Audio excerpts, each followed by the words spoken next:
You're listening to the Options Insider Radio Network, the home of the Options Podcast. For more quality options programs, visit theoptionsinsider.com or search for Options Insider Radio Network in your podcast provider of choice. Listeners can also access all of our programming through our mobile app available in the iTunes and Google Play stores. Select programs are also available via live stream at mixlr.com/options-insider. That's mixlr.com/options-insider. Don't forget to follow along with your favorite programs and submit your own questions for the hosts at twitter.com/options, stocktwits.com/options, facebook.com/theoptionsinsider, or via questions at theoptionsinsider.com.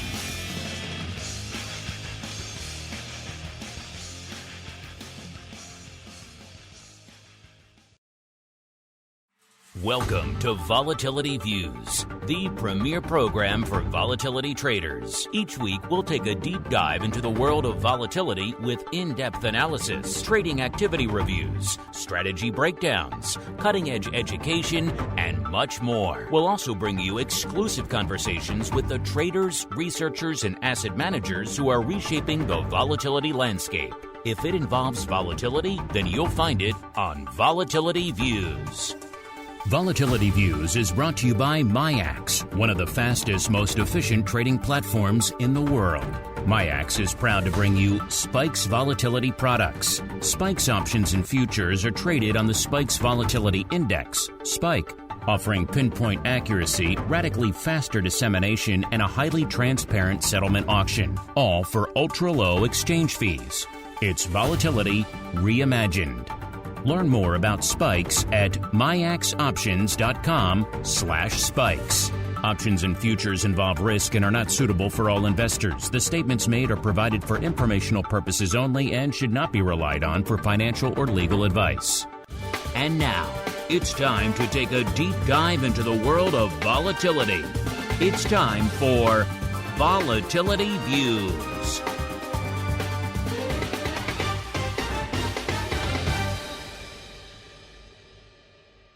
All right, everybody. That music means we are rolling into our final program of our broadcast week, at least for all of you on-demand folks. All you Secret Club kids, you get one more show after this coming up a little bit later today. Of course, it is time for Volatility Views, the premier program for volatility traders. My name is Mark Longo from theoptionsinsider.com, as well as, of course, from the fine network upon which so many of you have been draining us dry on the bandwidth side. You know what? Don't worry. There's more where that came from.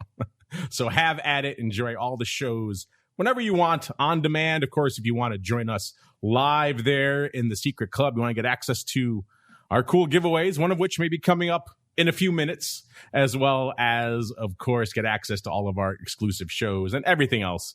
theoptionsinsider.com/secret club. And of course, however you listen, we do love to hear from you folks. So send in those questions, those comments. If you're on the on-demand side, you like what you hear, we'd appreciate a little bit of a rating, a review there, wherever you get the show on whatever platform it is. It does help the new folks continue to discover the show out there. Let's see who we're discovering on the volatility front today. Who is joining us to break down the mad week of volatility we have in store for us this week is none other than the greasiest of meatballs, Mr. Mark Sebastian from OptionPit.com. Mr. Meatball, welcome back to the program. How goes your Volatility Fool's Day, sir? Happy April Fool's Day. We got a lot to unpack in the volatility space today. I'm excited. Has anyone played any mean tricks on you yet so far today? No, nothing so mean yet. No mean tricks. So just lots and lots of happiness. I don't know. But yeah, happy April Fool's Day. But, who's not a fool is all the amazing new vol products that we're going to get to unpack and what's going on in VIX and VIX futures. There's just so much to talk about today. I'm excited that we don't have a guest or anything like that, so that you and I can just really dig in.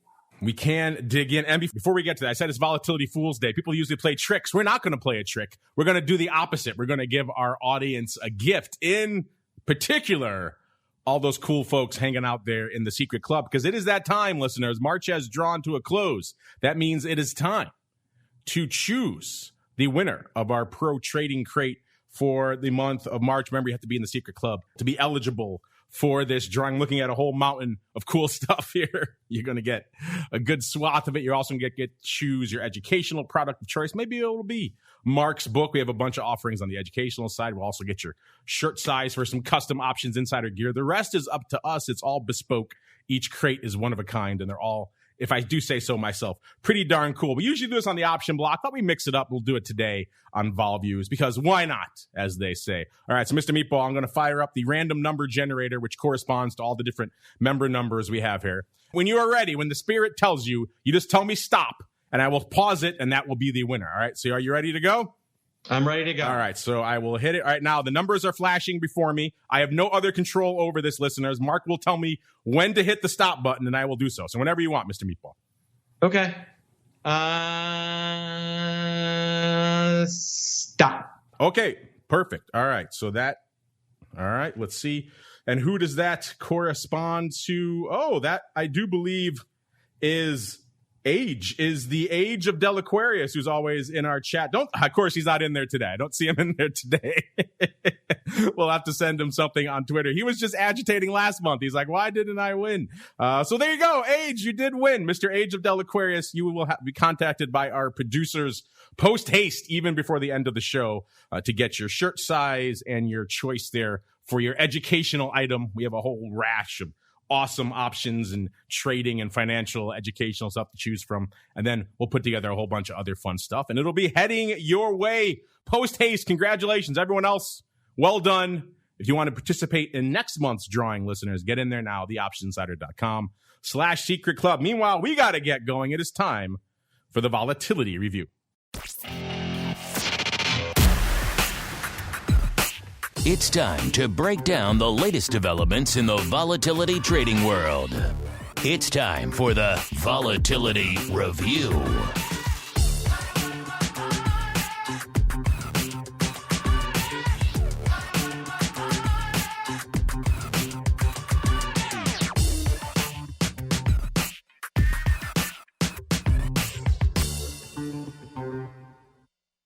All right, everybody, welcome to the Volatility Review, the portion of the show where we do just that. We break down the week that was and indeed still is, from about trading and trending and analysis and unusual activity, all sorts of fun perspectives. And coming into showtime, you are seeing the markets.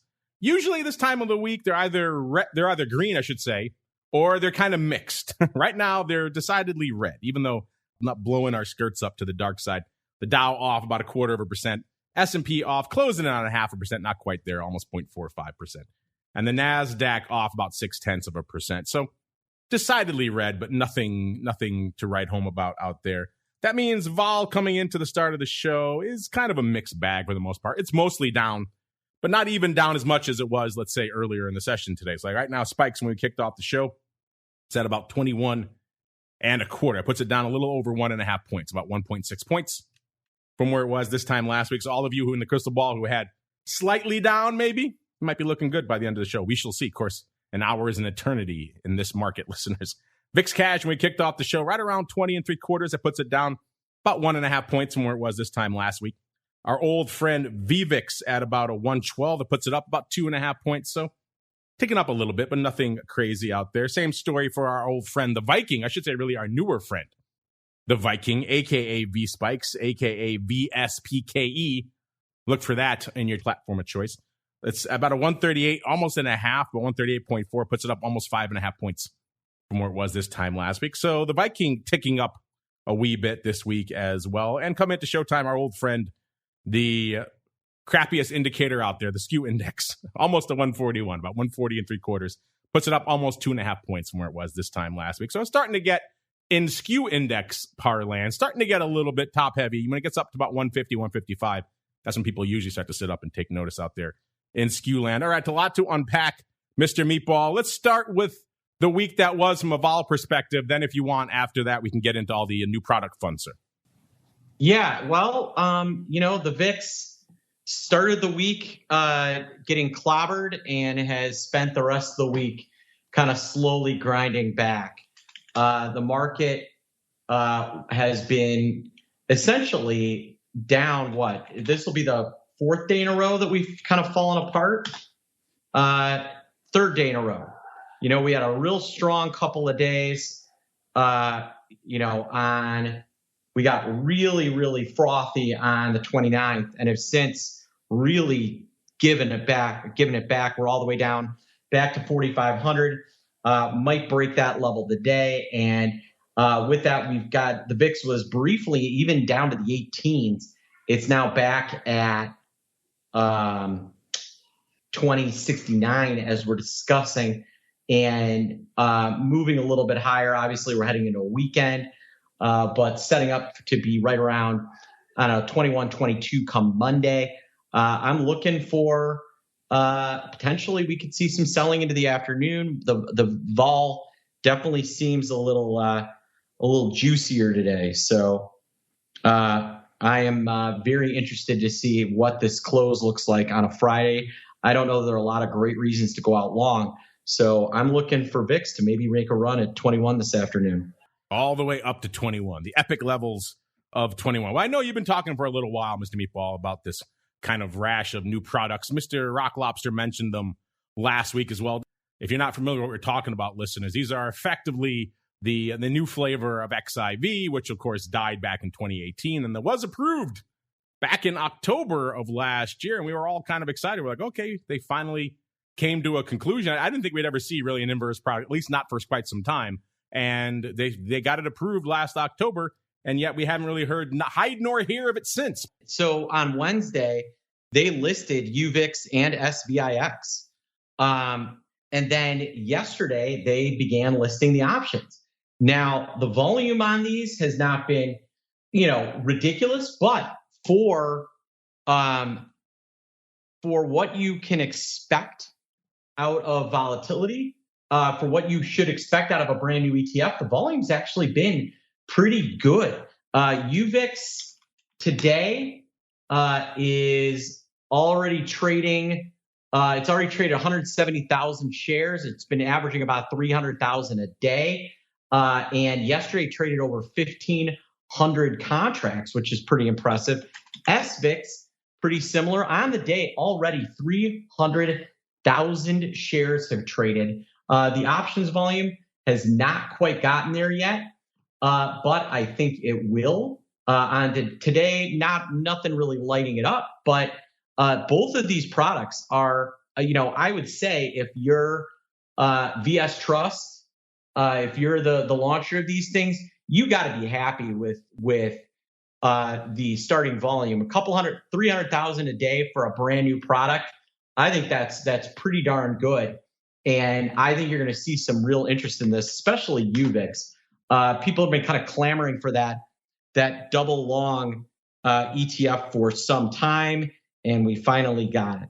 So I think that this is a really exciting time for vol traders, because we've got two products that have been kind of missing from the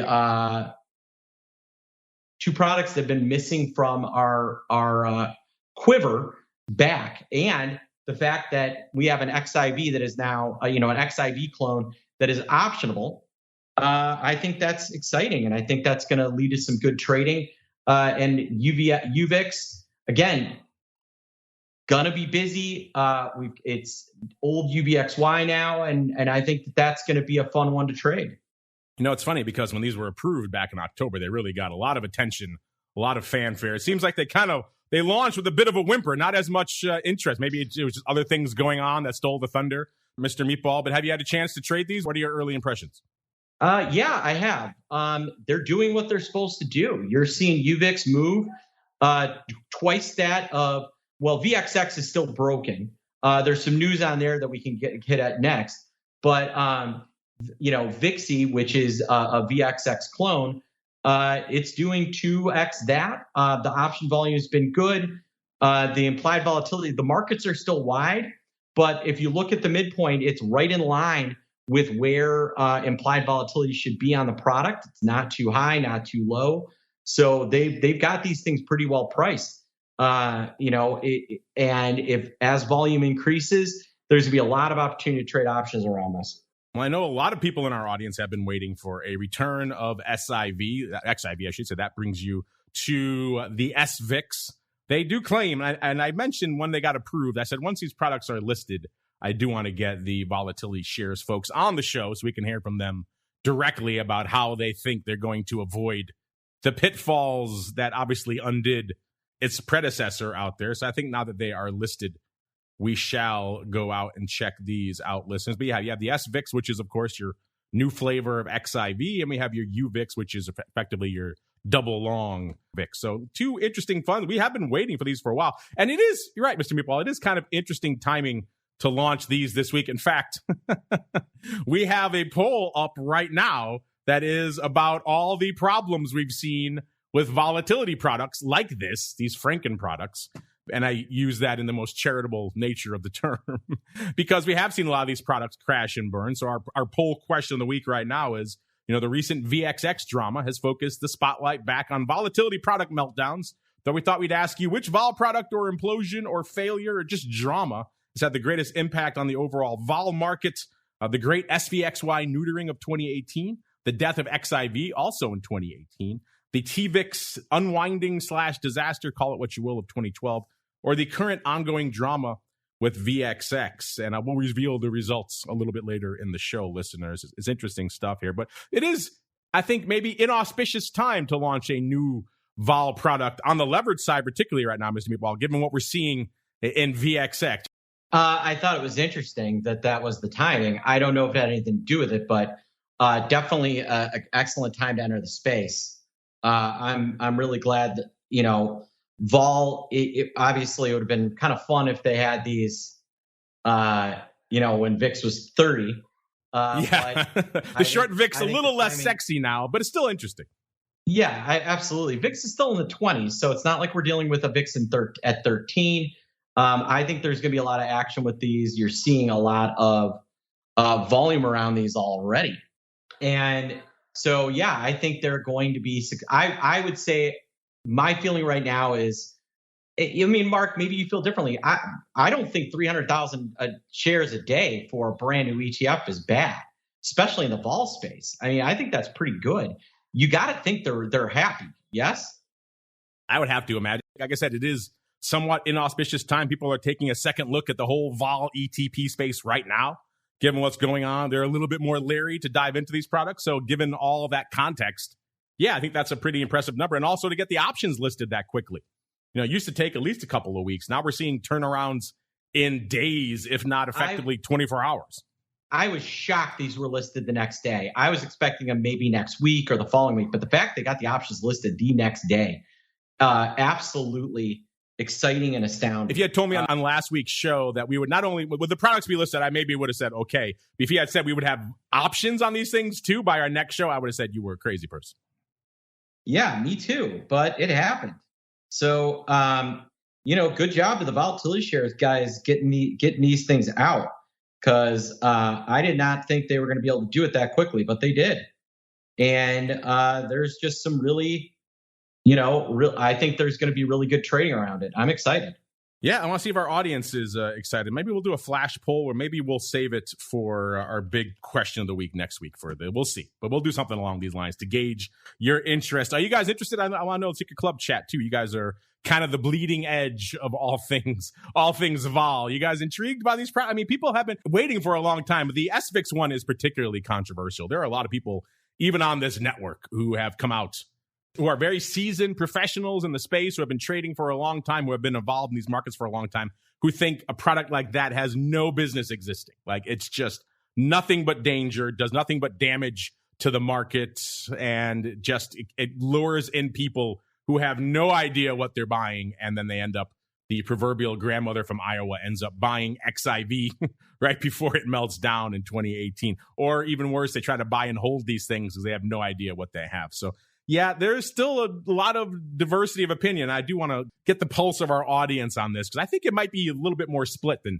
people might think. It won't be all, oh, yay, XIV is back. It's going to be, oh, I don't know if those things should be back. In fact, Brian, our host on OPR, he has been decidedly negative. He thinks these things should not exist. And he works for a broker, where the broker wants a lot of new products. They saw what happened to people the last time with a lot of their customers and clients, and they don't want that happening again. So yeah, there are a lot of serious people out there who do not think these products should ever exist again, which is interesting. So we are living in interesting times, as they say, listeners. Let's keep rolling out there now. Let's get on out to the land of the futures. And we're going to play, I think, with the format a little bit today, listeners, because there is so much weird stuff afoot out there right now. In fact, before we keep rolling on, really quickly, let me hit on these, because it is April Fool's Day. That means it's the end of a quarter, the end of our first quarter here in this mad, insane year where we saw a whole bunch of craziness popping off. We saw the pandemic kind of rallying and then kind of fading, hopefully. And then we saw an invasion in the middle of the quarter and a whole bunch of other fun things popping off, the Fed. So how did that impact everything overall? We got some numbers now for the quarter. Overall, if you're wondering, the best performing sector of the quarter, I don't think that's a surprise, is energy, up nearly 38%. It's their largest overall quarter ever, by the way. The worst performing sector, communication services. The best performing single stock in the S&P, again, not a surprise, Occidental Petroleum, up 95.7%. They were in our most actives a lot over the last month or so on the odd block, or I should say the option block. So not a surprise. They're the worst performing S&P stock. My favorite, EPAM Systems, can't get enough of them, off 55.6%. Best performing Dow stock, Chevron, again, no surprise, they're up about 39%. Worst performing Dow stock, Home Depot, that's interesting, off about 28%. The best market worldwide, Brazil, up about 35%. Worst market worldwide, I don't think this one's a surprise either, Russia, off 78, almost 79%. Best performing commodity, this is interesting. I would have thought something else, but they say diesel, up 67.4%. There could have been a lot of contenders for that, obviously. Nat gas was on a rampage for a while there. Of course, WTI and crude oil in general. Heating oil moved a lot. Lumber rallied a lot, but then it kind of sold off towards the end, so that could have hurt it. The worst performing commodity is coffee, only off 4.5%. That's not a lot at all. Let's see, the aggregate bond index for Barclays off 6%. 10-year treasury yield up 0.828 percentage points, and they even include the VIX here as a percent of a percent. So why not? VIX up 12.3%. Gold up 6.7%. WTI up exactly a third, 33.3%, and the good old dollar up about 2.5%. So, Mr. Meatball, certainly an intriguing quarter. Any highlights that stand out from you in this mad quarter, sir? I mean, obviously, we've got just a really awful quarter for the S&P 500. Vol went in near 40 before it pulled back. Just lots of worries about the Fed, lots of stuff. And then we also had this VXX disaster, which if you're a vol trader, that was probably the most interesting piece, was VXX completely breaking. Mostly because Barclays is, well, not good at managing their risk and oversubscribed VXX by, what did we say, $15 billion, Mark? Yeah, they were licensed to issue, I think, $20.8 billion worth of notes. They ended up doing another 15.2, something along those lines. So a substantial portion more. Yeah. Absolutely bananas. All sorts of crazy stuff. We'll get to VXX in a second. Let's keep rolling here through some of our other products here really quick. Let's get to the futures because there's some interesting stuff afoot. I have said it many times. If you have a question about volatility, the answer is probably lurking somewhere there in that vol surface. You just have to find it. And coming into today's show, we were saying for a while, when would that backwardation end? And it ended a little bit ago, and we're still seeing that kind of reflected out there in that front portion of that curve. Getting even less juicy this week, even though not a ton. When we kicked off the show, that April future down almost a full point, about 0.9 points from where it was this time last week. And the May future down a little over a half a point, about 0.6 points. So that front portion of that curve continuing to come down, but not a huge evolution out there. Mr. Meatball, anything surprising you in the land of the volatility surface this week, sir? We saw volatility, the curve really wide spread between the cash index and that front month future as we were bottoming out. That was maybe a sign that things had gone a little too far. VIX got down to about 1890, and that front month future was still trading near 22, a big 3-point premium. As we've sold off and the market has rallied a bit, or vol has rallied a bit, that spread has shrunk, gotten more normal, still a little wide. The front end of the curve is nice and steep as you'd expect. Back end of the curve still really flat. So it is just a very, it's a curve that is still in flux. My light still says, hey, we're kind of red, but that is what I'm looking at. I'm looking here. Actually, I just noticed the hashtag options trading is trending today for some reason. I don't know why. Usually it's not a good thing. So I'll have to dig in. Maybe our producers can find out why hashtag options trading is trending right now as we speak. Again, maybe something usually negative is happening when that sort of stuff is trending. Getting on out to VIX. Actually, get to spikes options first. Not a heck of a lot lighting it up in spikes since our last show. Remember the big trade recently was that 4-way they put on and very intelligently took it off when things got a little bit higher. We can't really say the same for the people out there in VIX. We'll get that to us in a second. So they had that 4-way bias to the upside. They took it off when spikes was higher, as you're wont to do with those types of trades, and they're kind of waiting to reposition back out there. So good on them, I suppose, for getting while the getting was good. Getting out to VIX options, not a heck of a lot lighting it up out there today. In fact, I think we'll suspend our traditional looking at the whole week of trades kind of format, because we have some other stuff to hit on today as well. I also want to get some more of you folks on the show. We've been neglecting you folks of late, and I feel bad about that. We've been so jam-packed with guests and topics and everything else popping off that your questions have kind of fallen by the wayside. So I want to make sure you get you folks on the show today. But not a lot lighting it up in VIX land today. We're seeing a little bit better in terms of ADV, though. That ADV has kind of been eroding for a while. It broke through 600K, got down to around 550, a little bit lower. It has rallied a little bit this week. It was a little bit north. It was 570 on our show last week, and a little bit higher than that coming into today's show. So trending in the right direction, at least from that perspective. Well, let's break down the top 10 out there, the size positions out there in VIX land. And I use size in air quotes because it does kind of swing from not much at the bottom, only cost you 108,000 to break into the top 10. By the way, it's 80-20 calls over puts out there right now in the top 10 in VIX. That's a huge swing. It was pretty much, for a long time, mostly puts, right? It was the other way, 80-20, 90-10 puts over calls. Then we started to see the calls start percolating in there. When things got juicy, we saw 50-50, maybe 60-40 for the calls. But VIX is normally a call-dominated product. And right now, at least, we have a lot of calls back up there in the top 10. Read into that what you will, listeners, including some interesting strikes. But again, it only cost you 108,000 to break into the top 10 today. That's actually a tie. So technically 10 and 9 are both at 108,000. Number 10, we got the May 30 calls with 108,000. Number 9 also at 108,000 are the April 25s. In fact, we have a couple of ties. We have some ties coming up with some other products as well, but a few ties going on out there on vol views today. Number 8, we have 109,000. You're just barely managing to eke it out of one of those fun strikes I mentioned earlier, the May 75s.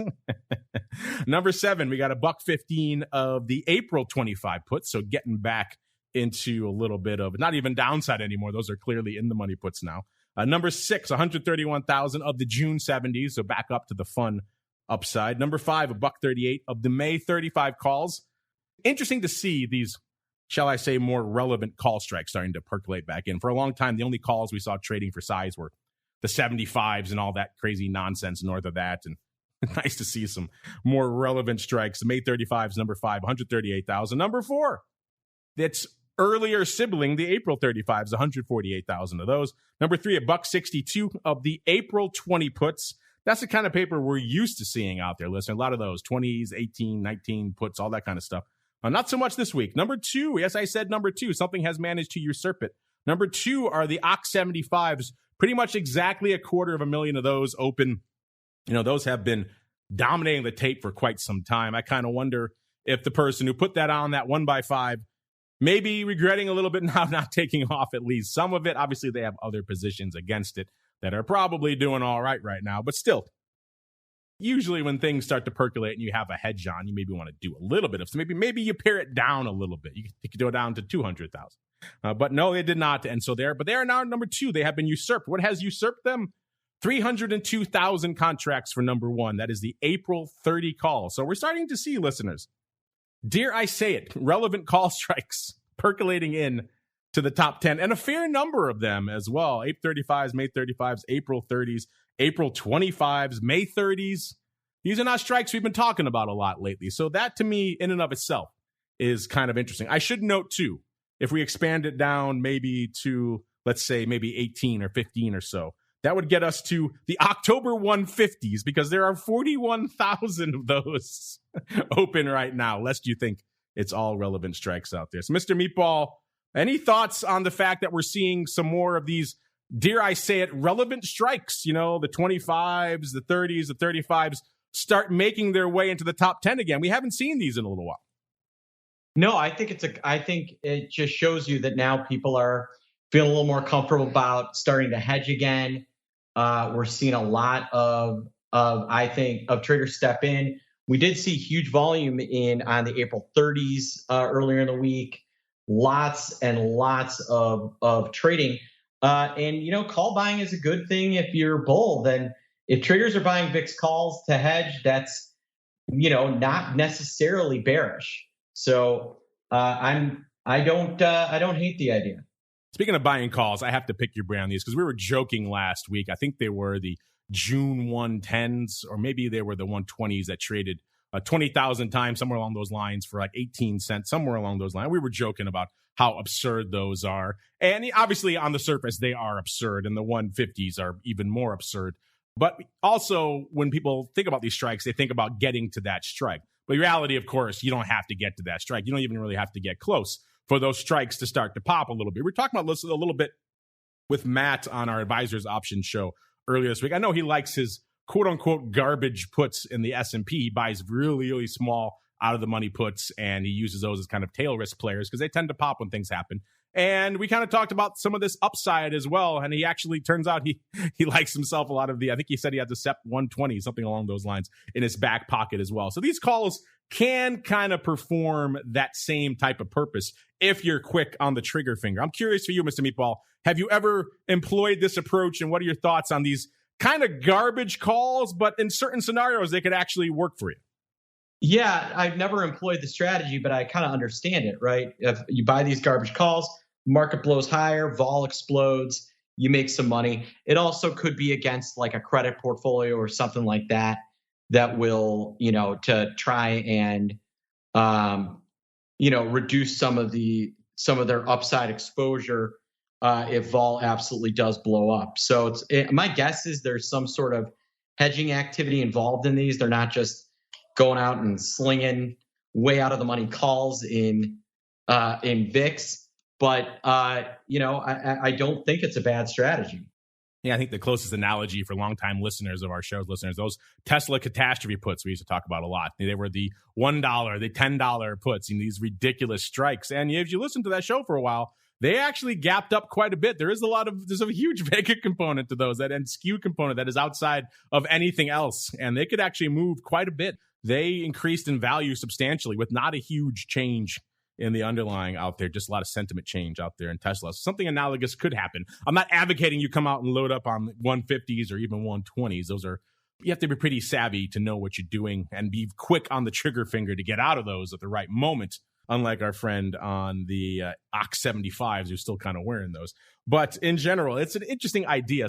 We were joking about them last week, but I want to disabuse you of the notion that if you have the 115s or 120s on, that you have to get all the way to 120 for those to make money. That is by no means the case. Let's get on out to a product that who knows what the hell's going on with this product right now. Mr. Meatball was alluding to it at the top of the show. This is VXX, a product everybody seems to love to crap on right now, which is, again, makes it an interesting time to launch new products in the space in the wake of all this drama that VXX is cooking up. What's it up to right now? It's a coin flip. Right now, coming into showtime, it was actually up about a quarter. It was at about 25.5. This thing has bounced all over the place willy-nilly ever since they announced that they are no longer issuing shares for this thing. We were hoping on our last show that maybe we would have some guidance on as to when they would start issuing new shares. Instead, we got doubling down on the nonsense drama in particular. As Meatball was alluding to, back in August of 2019, they were licensed. These notes are licensed to issue a certain amount of notes. And I think the total they were approved for was $20.8 billion, and they issued an additional $15.2 on top of that. So nearly doubling the amount they were approved to issue. So that in and of itself is troubling, because where were your risk controls there? The fact that it occurred in 2019 and nobody figured it out till just now, equally, if not more troubling. And then on top of that, the guy who oversaw that division, the chief risk guy, is now the CEO. So it's a triple whammy for if you already were a little bit dubious about Barclays and what they're doing with this product. This week certainly did not help. Mr. Meatball, what are your thoughts on the added drama that is going on in VXX? And have you washed your hands with this thing, or are you kind of just waiting and seeing? No, I mean, they came out this week and said that they plan to refile so that they're able to issue shares, and that they are committed to the ETN space. That doesn't necessarily mean they're going to issue VXX. They definitely want to be able to put out oil as well. But, that was an interesting piece of news. I would have thought VXX would have seen that premium evaporate when that happened, and it did not. It is still trading at about 3-4 points. My guess is when they announce a date that they plan on being able to reissue shares, that you're going to see just a total evaporation of that weird premium to fair value in VXX.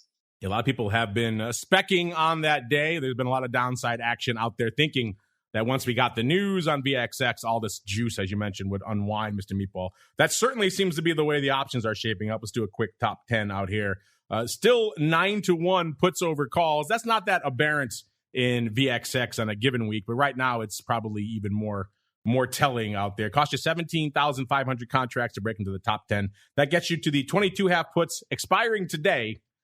So unfortunately, those don't seem to be working out. A lot of people were betting on a very near-term reversion in this thing, and unfortunately, it seems like a lot of paper going the way of the dodo. Number 9, 20,000 of the April 17 half puts also going out today, so no joy for them. Number 8, 26,000 of the April 19 puts. Again, unfortunately, no joy for them. And we know, past as prologue listeners, that most of these were not sells. So these people were buying these puts, and unfortunately, it doesn't seem like it's going to work out. Number 7, 33,000 of the April 21 puts. They got a little bit more time. We shall see. Number 6, 34,000 of the April 20 puts.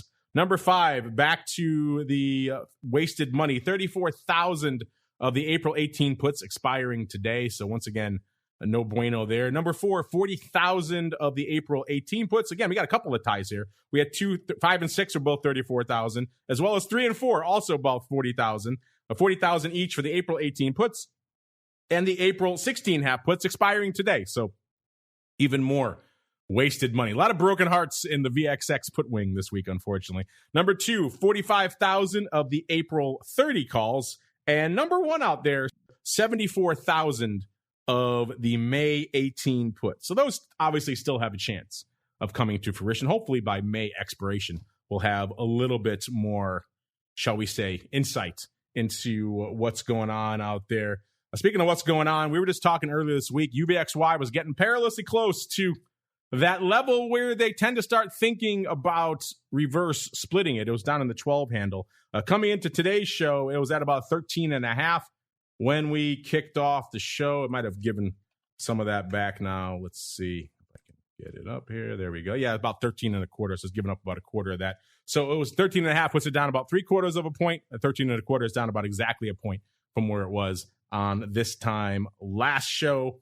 In terms of action out there, let's do a quick top 5 out here. Number 5, we've got 1 call and 4 puts here. And number 5, 9,000 of the June 10 puts. So number 4, 11,000 of the April expiring next week on the 8th, 13 puts. Number 3, 11,300 of the June 70s. Back out to those fun strikes. Number 2, 12,000 of the June 20 puts. Those are looking pretty good. And number 1, 16,000 of the April expiring today, 12 half puts. Oh, wow, that hurts because those were in the money just a few sessions ago. Yeah, we were at 12.20 on Wednesday. Oh, that's why this product is so heartbreaking, listeners. You have all that on, 16,000 of these things. We were in the money. You were looking good. That's why, you got to get while the getting's good sometime in these products, listeners, because especially these days, you never know what's going to happen. You could start shelling a reactor again, and all the ball products are up 10 points, and all those puts are gone. So, yeah, when you have some juice on your, and obviously we don't know where they put these on for, but still. Wow, that's a rough one. Mr. Meatball, A, have you been slinging any UVXY this week? What are your thoughts on it? B, do you get a little bit dubious slinging UVXY when we start getting to this close to $10 level where things start to get a little wonky. And C, what are your thoughts on all these poor people who had the April 12-half puts expiring today and were winning until they were not? Yeah, that's why you got to take profits when they come in UVXY. You buy puts, you make money, you move on, because UVXY is a heartbreaker. It can move. And again, UVIX is going to do even more. So that should be all kinds of fun. So again, just be aware and be on top and be ready. Yeah, we're going to have to start expanding our rundown soon in the Vol Review, sir, to include the 2 new products. So that's always fun. Always fun to have some new products to break down here on the Vol Views show. Let's look really quickly at some volatility going on. Like we said, it's not officially earnings season right now. We're kind of in between the 2 major cycles. We usually break it down in terms of 6-week cycles, and that's how our reports run from over there at ORAT. So we're kind of between those right now. Still, there were some names popping off this week. We had Dave & Buster's on Monday, Micron on Tuesday, Chewy, easy for me to say, and Lululemon, as well as Five Below on Wednesday, and Walgreens and BlackBerry still kicking around there on Thursday. We got Walgreens Boots Alliance yesterday before the bell. Sit them really quickly. They're at 47.5 going into their announcement. They were pricing in 4.6%. They delivered 6%. So not a little bit of underperformance there from stock, outperformance there from a vol perspective. And the stock is down about $1 since then. So if you held it all the way through to the end of the week, you're looking even better out here, listeners. In terms of things that are popping off, we do have some names coming up this week still. Levi Strauss on the 6th, so all that jeans volatility. They're at about a 20.5 as of this report. They were pricing in $1.25. In the past, they moved to $1.06, so a little bit of extra jeans juice out there. And we have Stars, which is Constellation Brands. They were at they're on the 7th before the bell. They're at $2.33, pretty much even as of this report. They're pricing in about $8.40. In the past, they've moved about $8.28, so a little bit of extra juice, but not a heck of a lot there. And we also have pages and pages of more tickers. So even though earnings season proper is not kind of on right now, listen, we still have data for you over there at theoptionsinsider.com. Click on the Options News and Articles tab.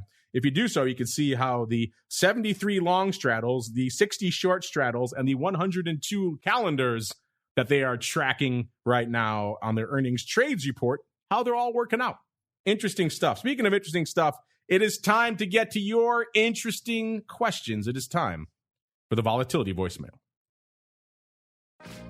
It's time to share your thoughts and opinions with your fellow volatility traders. It's time to check the volatility voicemail. Make your voice heard by dialing 779-669-4VOL. Posting a comment on the optionsinsider.com, sending an email to questions@theoptionsinsider.com, or posting your questions to twitter.com/options.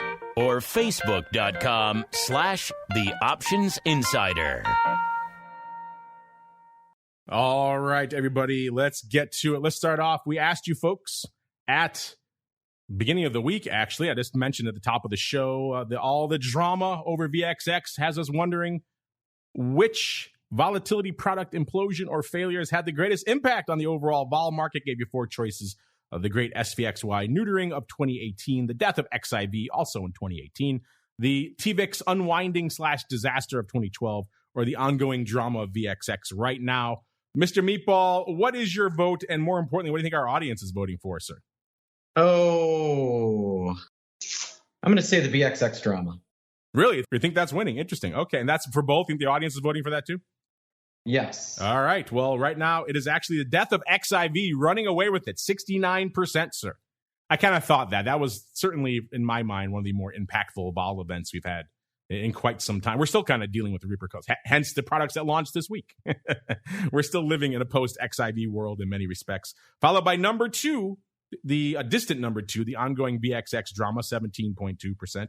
The TVIX disaster of 2012, 10.3%, and the great SVXY neutering, 3.4%. And getting back to what I was saying before, I think I want to do a more official poll for the whole week next week. But Mr. Meatball, we did a flash poll a few minutes ago here during the show. It's going to expire at the end of the show. We asked our audience right now, are you going to trade the new vol products, SVIX and UVIX? Made it very simple, yes or no. What do you think our audience is voting for, sir? Yes. I remember I said I thought this would be divisive. It is exactly 50-50, yes and no right now. Wow. Oh, wow. That is actually kind of what I expected. There is still a lot of resentment after XIV annihilated a lot of people's accounts. They're kind of angry at that inverse vol space. So it doesn't surprise me that there's a little bit of trepidation out there. Again, this is just a kind of quick flash poll. We'll probably do it in a more official form next week because these are interesting products. I want to get your thoughts on these. But wow, yeah. That's it. Oh, we have David Neff chiming in. Says, how about I have to understand how it works category. All right, maybe for next week's official poll, David, we will add that. I don't understand how any of these products work. That's not a bad idea, actually. All right, let's get on out to this. Poor Travis has been waiting for a while. He sent this in a while ago. Let's get to Travis's question. Travis Mock, he says, I have 2 questions for the Vol crew. Number 1. Good thing you're on, Mr. Meatball. He mentions you here. He says, I've often heard Mark Sebastian say that the underlying for VIX options is the corresponding VIX future. But is the answer more nuanced than that? As far as I know, although the VIX futures provide a useful reference, VIX options are at all times priced off of the SPX options, not the futures. For example, there are VIX weekly options that expire after the expiry of the corresponding month's VIX future. Are those weekly VIX options simply priced off the corresponding weekly SPX options? You got a second one here. They're both kind of long. So let's do the first one first, Mr. Meatball. What do you have to say for Travis, who's been waiting patiently for his question about what are VIX options actually priced off of, sir? All right. Well, so VIX options are technically priced off of, you're right, SPX, the future value of SPX options, but so is the future. And the future and the options actually expire at the same time into the same thing. There are weekly futures that actually correspond with those weekly options, and they all expire at the same time. And so when I say that the underlying for the VIX options is the VIX future, the reason I say it and put it that way is because if you're trying to track how the options are moving, how they're interacting as VIX moves, the VIX futures are where you're going to look. And up until actual expiration, the VIX futures are the product that is used to hedge off all that risk in VIX, similar to SPX, right? SPX, the underlying is not the S&P future. Mark, you traded S&P. Is not the S&P future. It's the cash value of the S&P 500 index. But so is the future. So when futures expire on the quarterlies, they expire into the exact same thing as the SPX. So if I'm long an in-the-money call in SPX and short the equivalent of 2 E-minis against it, that just expires into nothing. The same thing occurs with VIX. So if I'm long a VIX, 10 VIX in-the-money calls, and short 1 future against it, that position expires into nothingness. And that is why I put it that way. So is it more nuanced? Yes, but for practical purposes, the VIX future is the underlying for the VIX index options that we see trade. Yeah, it's a bit of a distinction without much of a difference, except for a very small window of time, really. So you're technically right, but it's not really going to matter much. Let's get to, since you waited so patiently, I'll let you do 2, Travis. Travis says, I know that due to the unusual way that VIX options are priced, the VIX Greeks and implied volatility on most retail accessible trading platforms are completely wrong. We have lamented about this in the past, yes. He says, I understand that LiveVol gets it right. Does anyone else? In your view, how important is it to have accurate Greek/implied volatility when trading VIX? I trade mostly SPX and equity options and rely on accurate Greeks and implied vols, but I get the feeling, that many VIX traders are more, shall we say, improvisational. I like that. I think there certainly are a cadre of VIX traders who are like, I think on a whim, I think vol is going to be popping off. I'm going to buy some 25 calls. I think there certainly is that audience out there, but there are also the nuanced folks too. Mr. Meatball, this is something you've kind of railed against for a long time, ever since we started doing this show, how most brokers outside of LiveVol, he mentions them, they have kind of done it pretty well. Outside of LiveVol, don't really get it right. Have you amended that? Have you found any others that you approve of now? So even TD, who absolutely refused to do it, has now made it so that you can adjust to get the VIX future as the underlying price. And if you're trading SPX on some of these ones, you're also getting inaccurate Greeks, because one thing to be aware of is the underlying for the SPX is not the SPX. All right. The underlying for SPX index options is not SPX. It is the forward value of SPX. So believe it or not, when you take into account the interest and dividends and pieces of that, especially if you go far out, now that interest rates are coming back into play, if we see interest rates get to 3%, this is going to have a profound impact on your Greeks in options with more than 6 months to expire. A lot of the brokerage platforms use the SPX cash index as its underlying. It's not. It's the forward value. Go out to January 2023 or January 2024 and do and execute a combo there and see where that price is SPX. And the answer is it is not going to be where the cash index is trading. What do I mean by that? All right, well, let's take a look at December 2025. All right, the 4,500 combo. All right, the 4,500 combo that is $500 in the money. Let me give you that collar synthetic. The combo is pricing itself $268.35.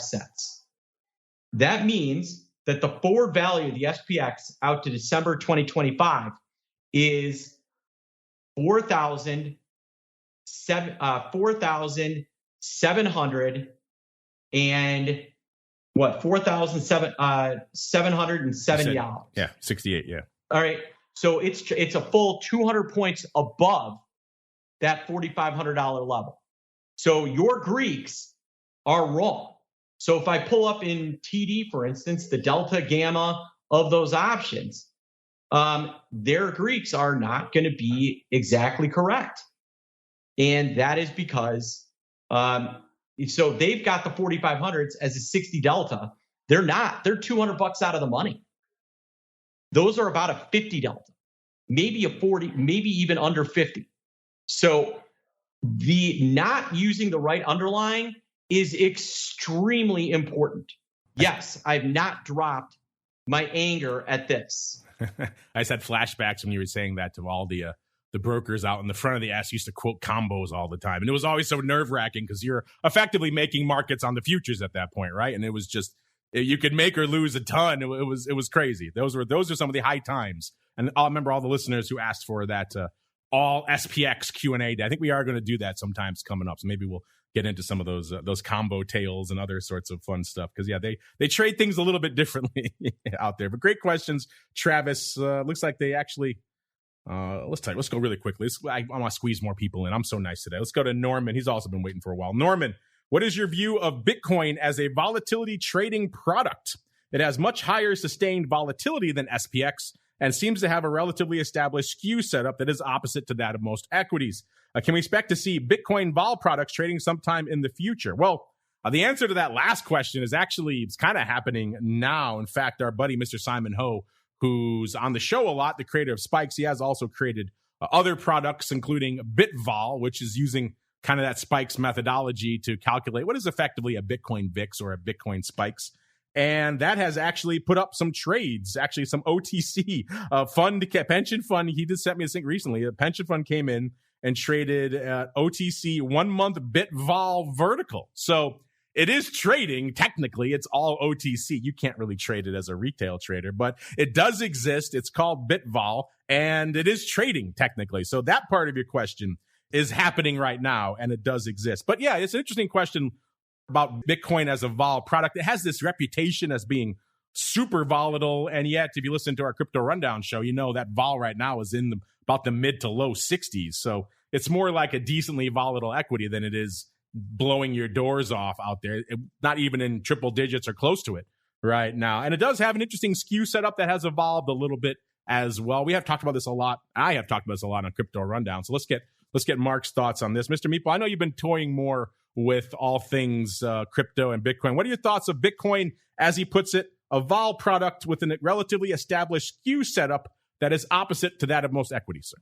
Well, I think this would be a good question to ask Greg.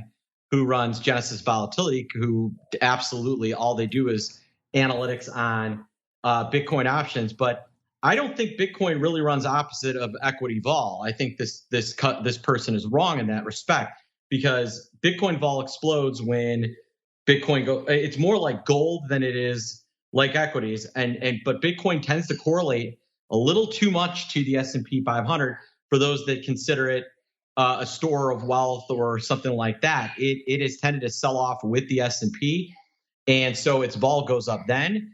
And then on the upside, like gold, when it starts to explode higher, you also see vol. So I would say that a Bitcoin vol future is going to trade a lot more like gold vol or silver vol or even oil vol than kind of something that trades opposite of vol in the S&P 500.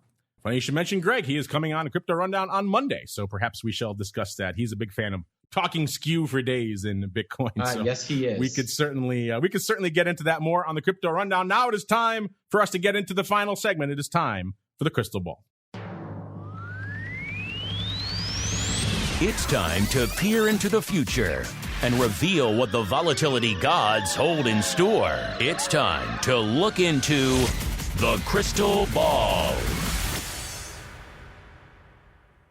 All right, everybody, let's do it. Crystal ball time. And let's see here. We actually had some pretty prescient analysis last week. Tom was looking pretty good at 21 until he wasn't. We got up to about, looks like 2080, not too long ago, halfway through the show. So he was looking pretty good. The Rock Lobster was at a 1989 in VIX and a 2089 in Spikes. So he's looking, let's see, by the way, Spikes right now, VIX at almost about 2040, Spikes at about a 2120. So he's not looking that bad on the Spikes front. So I might have to give it to the Rock Lobster on the Spikes side. I was at about a 2469, so I was a wee bit too high this week. So it's kind of a close fight between Tom, who's about 0.6 away on VIX. Actually, he's on Spikes as well. So he's about 0.19 away. So it's like we got to give it to Tom. He snuck in there on the Rock Lobster. Impressive work, Tom from MyAx. It is his product at the end of the day, so maybe he should have some insight into it. But Mr. Meatball, that means I lost last week, so I will allow you to go first. What are you feeling for this time next week, sir? Oh, next week feels like it could be a down week. We're about 2040. So you got about a 12 in you, 12 and a half maybe? Yeah, I don't know. I mean, not for VIX. I'm thinking an up week for VIX. Oh, okay. I thought you were saying a 12 and a half. I'm going to say 22-22.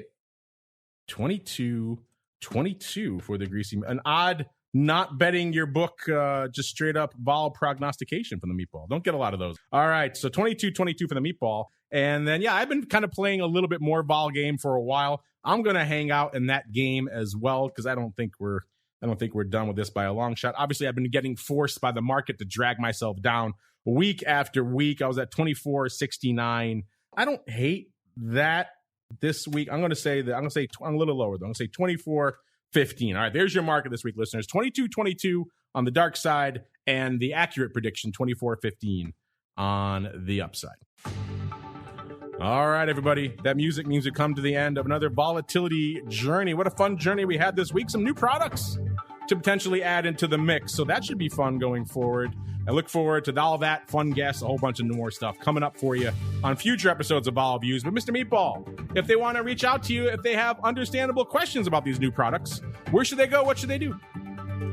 Go to optionpit.com. That is where we are. That is where I'm writing my VIX Edge blog every day. It got all kinds of insight into what's going on in VXX, SVIX, UVXY, UVIX, regular VIX options, what we're seeing there, flow, you name it. So if you're a VIX trader and you're not reading my blog every day, you're missing out because I'm going to be adding some value to your tradings. Go to optionpit.com and read that VIX Edge blog. Check it out, optionpit.com. We have a listener saying they miss Kenny Loggins, so they're going to go for 25.01. Yeah, I'm with you. I miss our guest star, the Loggins, as well. So who knows? Maybe he'll make a repeat appearance this time next week. In the meantime, of course, you know where to go to learn about all things spikes, the options, all the other stuff, including get access to the shift search, get access to Quick Strike. Now they have Quick Strike. on equities. How cool is that? You can get the quick skew, all that cool stuff we talk about on the futures options all the time on TWIFO. You can now do it with the equities. You can also get a link to a cool show called Vol Views. What more do you need? MyAxOptions.com/spikes is the place to go to learn more. We got to get on out of here, but don't worry. For all you Secret Club kids, just hang out for a little bit. We'll pump some fun stuff into the live. We'll be back in a little less than an hour now to break down the unruly week of unusual options activity. Do we have some trades to talk about this week? Yeah, I think we do. Brock Lobster was hitting me up, telling me all the things he was taking off and putting on, so we have a lot of stuff to talk about this week. Unfortunately, for all you on-demand folks, that does conclude our broadcast week. For you folks, I want to thank you for joining us all week, and we'll see you back here next week, another episode of Volatility Views. Volatility Views is brought to you by MyAx, one of the fastest, most efficient trading platforms in the world. MyAx is proud to bring you SPIKES Volatility products. SPIKES options and futures are traded on the SPIKES Volatility Index, SPIKE, offering pinpoint accuracy, radically faster dissemination, and a highly transparent settlement auction, all for ultra-low exchange fees. It's volatility reimagined. Learn more about spikes at myaxoptions.com/spikes. Options and futures involve risk and are not suitable for all investors. The statements made are provided for informational purposes only and should not be relied on for financial or legal advice.